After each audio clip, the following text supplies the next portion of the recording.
पाण्याचं काम आहे सर. सरकाव का आम्ही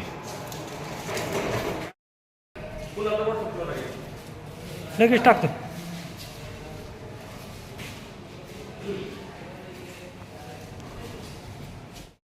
जळबद्रीत कार्याचा आपण या ठिकाणी प्रत्येक पाहत होतो. या ठिकाणी संपूर्ण तळमजल्यावरती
त्याच्यामध्ये काय झालेलं आहे की सार्वजनिक विभाग जे आहे त्यांचं पूर्णपणे दुर्लक्ष आहे.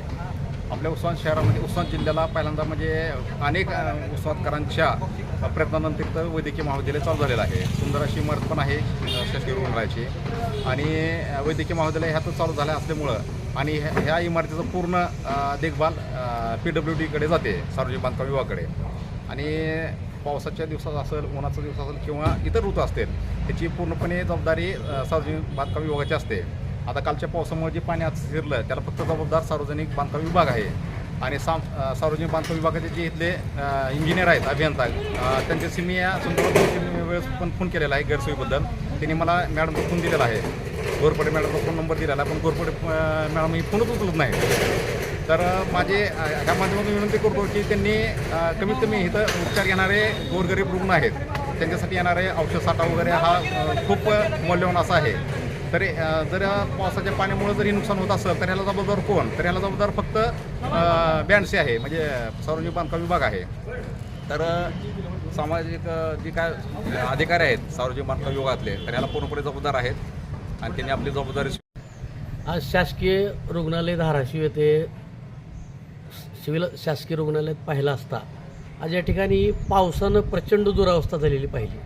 आज या ठिकाणी नवीन इमारत आहे, गेल्या 2-4 वर्षापूर्वीच इमारतीचं बांधकाम झालेलं आहे, परंतु सार्वजनिक बांधकाम विभागाच्या नियोजन नसल्यामुळं हे नियोजन शून्य प्रकार हा दिसून आला आहे. कारण इमारतीवरचं पाणी जे पुनर्वापर करायचा ही शासनाची कल्पना आहे, त्यानुसार इमारतीवरचं पाणी एका मोठ्या हौदात जमा केलेलं आहे, परंतु ते पाणी वापर करायची यंत्रणा कार्यान्वित न झाल्यामुळं ते पाणी तसंच पाणी साठलं आणि ते पाणी अतिरिक्त पाणी हॉस्पिटलच्या आवारात, औषध विभागात आणि पेशंटच्या याच्या म्हणजे वार्डात वगैरे पाणी पसरलं आहे. त्यामुळं लाखो करोडो रुपयाचे औषधं इथं बरबाद झालेले आहेत. आणि या सगळ्या गोष्टीला सार्वजनिक विभाग, बांधकाम विभाग धाराशिव हा याला म्हणजे जबाबदार आहे. या ठिकाणी आपण उस्मानाबाद जिल्हा शासकीय रुग्णालयातील जे उस्मानाबाद जिल्ह्याचं आरोग्याचं वरदायिनी आहे अशा मेडिकल कॉलेजच्या समोर आपण बाजूला आपण पाहू शकता की या मेडिकल कॉलेजच्या तळघरामध्ये मागच्या 4 दिवसाच्या पावसामध्ये जवळपास उस्मानाबाद जिल्ह्यातील आणि परिसरातील रुग्णांना अत्यावश्यक असलेल्या ज्या औषधी आहेत याचं भांडार या तळघरामध्ये असून मागच्या 4 दिवसाच्या पावसामध्ये या तळघरामध्ये पाणी जमा होऊन जवळपास 20 लाखाच्या औषधीचं नुकसान या ठिकाणी झालेलं आहे. आणि वस्तुस्थिती अशी आहे की या ठिकाणी ज्या प्रकारे औषधाचं नुकसान झालं या प्रकरणावर पांघरून टाकण्यासाठी इथले बरेचसे अधिकारी, सार्वजनिक बांधकाम विभागाचे अधिकारी, ठेकेदार आणि गुत्तेदार मोठ्या प्रमाणामध्ये या प्रकरणाला दाबण्याचा प्रयत्न करत आहेत. तर याचा परिणाम असा होत आहे की मागच्या 2-3 दिवसापासून या ठिकाणी जे उपचार घेणारे गोरगरीब सर्वसामान्य रुग्ण आहेत या रुग्णांना नाहक त्याचा त्रास सहन करावा लागत आहे. बाहेरच्या मेडिकलमधून विविध औषधी या ठिकाणी रुग्णांना द्याव्या लागत आहेत. या सर्व नुकसानास कोण जबाबदार आहे? वास्तविक पाहता या मेडिकल कॉलेजची जबाबदारी इथल्या डीन, अधीक्षिका ज्या डोमकुंडवर मॅडम आहेत यांच्याकडे ते सर्व जबाबदारी असतानासुद्धा त्या आपल्या जबाबदारीपासून दूर पळण्याचं काम या ठिकाणी त्या करताना दिसत आहे. काय सगळ्यात महत्त्वाचं म्हणजे मला पहिल्यांदा वरून सांगायचं आहे की धाराशिव जिल्ह्यातील आपला जो हे जिल्हा शासकीय रुग्णालय आहे त्याच जिल्हा वैद्यकीय महाविद्यालय म्हणून तिथं एक मोठी सुविधा झाली अशी एक आभास निर्माण झाला मनातमध्ये. परंतु जिल्ह्यामधील सर्वसामान्य लोकांचा पहिला आणि शेवटचं जर कोणते एक वैद्यकीय सेवा मिळवण्याचं ठिकाण कोणतं असेल तर हे जिल्हा शासकीय रुग्णालय आहे.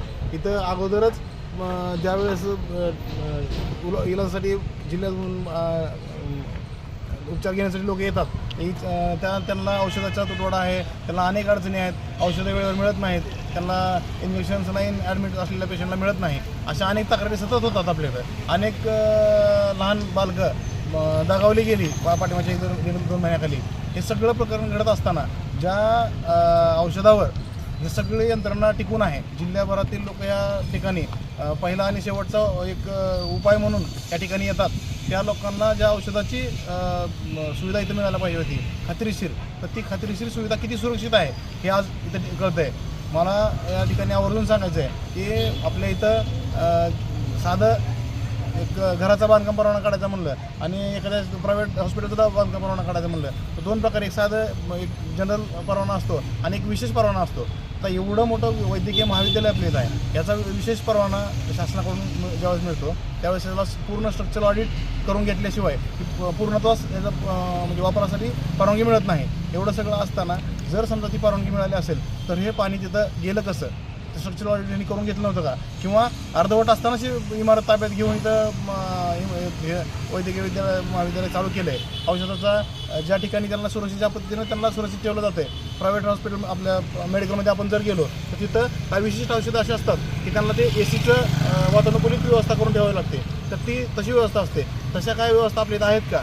जर तशा असतील तर पाणी तिथं गेलं कसं काय? ह्या सगळ्या अनेक गोष्टींचा एक विचार प्रशासनानं केला पाहिजे. सार्वजनिक बांधकाम विभागातील लोकांनी केलेल्या दुर्लक्षामुळे जर पाणीमध्ये जात असेल आणि ते अर्धवट असताना जर वैद्यकीय अधिकाऱ्यांनी जर ती इमारत ताब्यात घेतली असेल आणि ती ज्या ठिकाणी औषधांचा साठा केला पाहिजे त्या सुरक्षित ठिकाणी तो केला नसेल तर ह्या सार्वजनिक बांधकाम विभाग आणि आरोग्य विभाग या दोन्ही विभागातील अधिकाऱ्यावर, जबाबदार अधिकाऱ्यावर कारवाई होणं अपेक्षित आहे. आणि ह्या ज्या औषधाचं नुकसान झालं असेल तर त्याचं एक ऑडिट करून त्या औषधाचं नुकसान झालेल्याच्या ज्या काही किंमत शासनाला वर बुर्धन पडणार आहे, म्हणजे ती सर्वसामान्य लोकांवर बुर्धन पडणार आहे, तर ती त्यांच्याकडून वसूल करता हे जे जबाबदार अधिकारी आहेत सार्वजनिक बांधकाम विभागाचे आणि वैद्यकीय महाविद्यालय किंवा या वैद्यकीय क्षेत्रातील जे अधिकारी आहेत यांच्याकडून ती वसूल करण्यात यावी, जेणेकरून त्या सर्वसामान्य लोकांच्या पैशावर पुन्हा एकदा आणि या झालेल्या नुकसानीचं बुर्धन पडू नये. माझी एक आवर्जून या ठिकाणी मागणी आहे आणि जे दोषी असतील तर त्यांच्यावर कडक कारवाई व्हावी ही एक मी आपल्या च्या माध्यमातून अपेक्षा करतो आणि मागणी करतो.